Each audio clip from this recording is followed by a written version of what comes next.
estamos con Gonzalo Tangredi, es un gusto recibirte, Gonzalo. No, gracias por la invitación y sin duda es interesante hablar de estos temas. Sin lugar a dudas, de representa frontera. un hito histórico para la ciencia física fundamentalmente, ¿no? Sí, es, como se decía, la primera imagen directa que tenemos de un agujero negro. Los agujeros negros son que se iniciaron como especulaciones teóricas, soluciones de las ecuaciones de la relatividad general, luego pasar a ser observaciones indirectas. Claro. Veíamos regiones del universo en el cual la única explicación para lo que se estaba viendo, por ejemplo, la aceleración de material en una cierta región, el movimiento de estrellas, era que en esa región hubiera una gran masa, un gran agujero negro, claro. Exactamente, una gran atracción gravitacional. Pero eran todos, como decíamos, especulaciones indirectas, observaciones indirectas. Ahora, Esta es la primera directa. Bien, está bien, claro, es la primera constatación física, digamos, si se quiere, ¿no? Desde el punto de vista de la imagen. Ahora, vamos a desmistificar algo. Un agujero negro no es un hoyo vacío y tampoco hueco.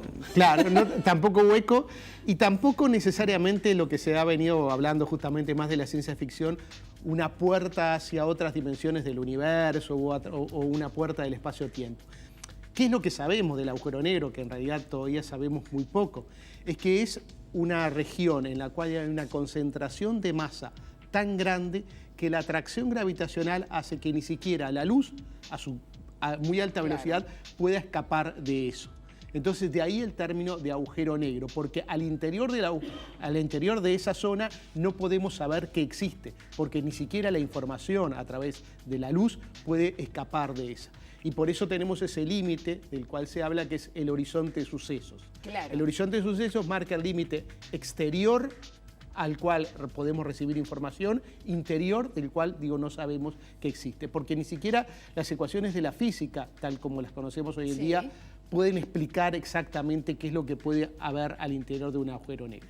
Gonzalo, y me imagino que más allá de representar un hecho simbólico, ¿no?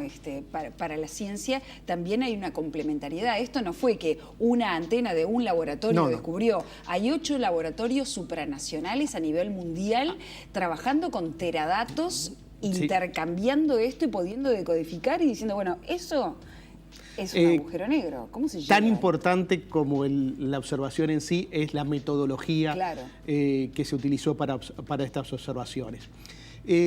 Uno está acostumbrado, por ejemplo, a los telescopios, los radiotelescopios hemos visto, antenas de gran tamaño, pero la importancia que tiene es que cuando combinamos datos simultáneos de 2 antenas separadas muchos kilómetros, es como si estuvieran funcionando como un telescopio del tamaño de la distancia de estas antenas.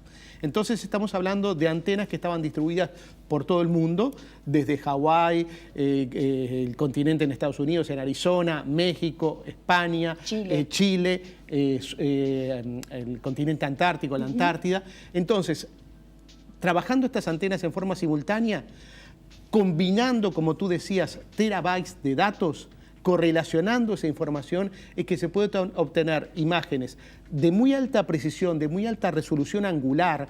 Estamos hablando de que esa imagen es de un objeto relativamente pequeño en escalas astronómicas, porque es del tamaño comparable, un poco mayor al sistema solar, pero a una gigantesca distancia. Estamos hablando de una galaxia lejana, la galaxia Messier 87, exactamente, a 55 millones de años luz de nosotros. Entonces se podía obtener una resolución angular, una separación que permitió obtener esta imagen.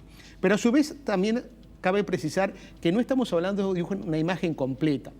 Cada par de radiotelescopios funcionando lo que permitía era hacer como una especie de pincelada de un cuadro o un pedacito de un puzzle. Así que tenemos también a nivel fotográfico una complementación de pixelajes que es lo que determina la imagen una complementación de pedacitos de un puzzle para poder reconstruir esta imagen. Con lo cual, estamos hablando de un desafío técnico muy grande, en el cual se necesitaron, como decíamos, combinar terabytes de datos en una supercomputadora con metodologías específicas. Entonces, se pudo obtener esta imagen porque hemos alcanzado el desarrollo tecnológico como para poder hacerlo. Bueno, y eso también es importante. Te quiero preguntar algo, porque a raíz de esto empezaron a salir un montón de teorías, ¿no? Entonces había unos físicos de Massachusetts que decían, bueno, aquello que pensábamos de que si una nave atravesaba determinada área o pasaba determinado límite del agujero negro iba a ser absorbida por la fuerza gravitacional, ahora podemos llegar a pensar de que puede seguir de largo, de que se puede atravesar. ¿Eso es así?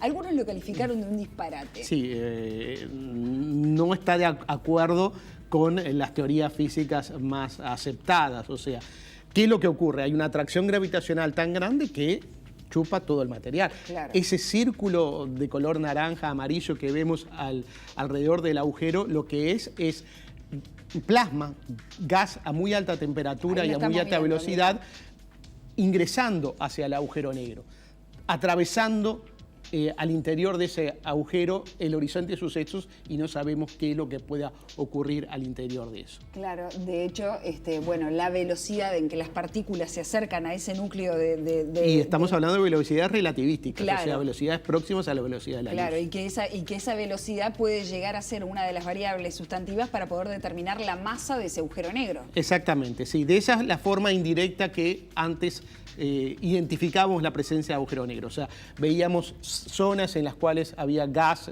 plasma viajando a muy alta velocidad, también escapando en direcciones perpendiculares al disco, y después estrellas. Por ejemplo, cabe señalar que nuestra galaxia, sí, la Vía Láctea, también tiene un agujero negro en su interior. No tan grande como este otro, estamos hablando de que... ¿Cómo es que se llama? Le pusieron un nombre a ese agujero negro, ¿no? El agujero negro de nuestra galaxia es Sagitario A. Sagitario A. Sagitario A, porque está, digamos, en esa constelación.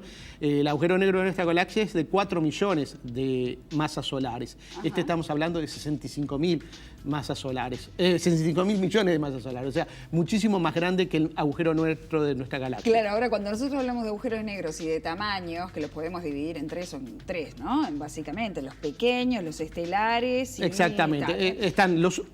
Podríamos prácticamente decir dos grandes tipos. Los supermasivos de los centros galácticos y los agujeros negros estelares producto del colapso de una estrella de algunas masas solares. Bien, bueno, yo tengo que terminar, pero realmente gracias por lo menos por habernos acercado a esto. Bueno. Y me imagino que si hacemos una relación...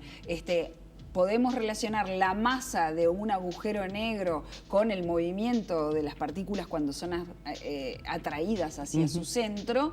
Me imagino que es directamente proporcional con el nivel de excitación que deben tener los físicos como vos frente a este descubrimiento, ¿no? Lo hablábamos con un físico colega, decíamos, los agujeros negros cuanto más grandes, más simples son.